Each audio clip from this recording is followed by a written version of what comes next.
Near miss.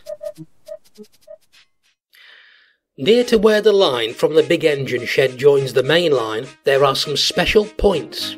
They are called trap points, and the rails don't go anywhere, but are just long enough to derail anything running away and prevent it from colliding with engines on the main line.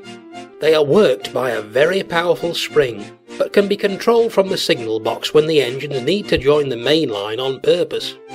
Henry could never understand why they were there. "Useless things," he grumbled. "They can take them away as soon as they like. Run away indeed. Why should we want to run away from our nice warm shed? Tell me that." Neither Gordon nor James could, so they didn't bother to try. One night, Henry was alone in the shed. This was unusual, but Gordon was not due back until early in the morning, and James had been delayed by the other railway. Edward was at the works, and Thomas and Percy were at Farquhar's sheds for the night. It was a cold night, and Henry felt lonely. He was glad when the firelighter came earlier than usual. Gratefully, Henry felt warmth spread through his boiler. He was drowsy and comfortable. "Running away," he thought to himself as he dozed. "Who'd be daft enough to do that on a cold morning like this?" Suddenly, he awoke.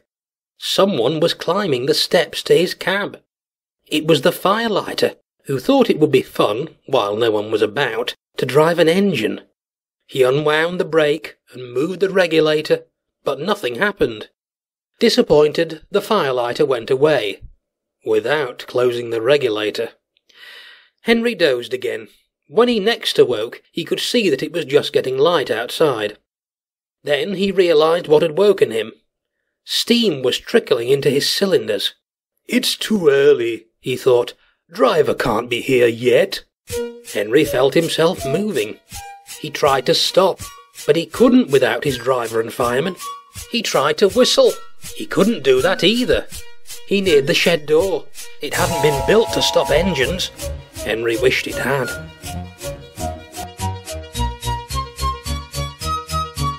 "Ooh, ouch!" he exclaimed as he demolished it.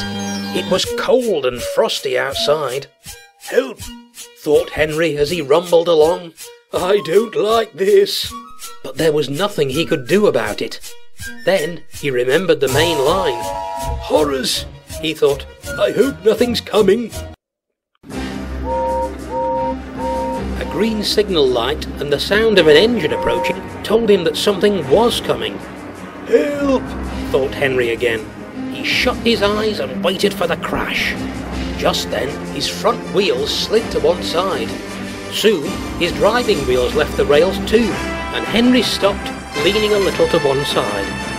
He was just a few inches clear of Gordon's coaches, as, with a whistle, a rattle and a roar, the big blue engine thundered by. "Phew! That was a near miss," hissed Henry, as men shouted and began to run towards him. "Thank you, trap points. You can stay there just as long as you like."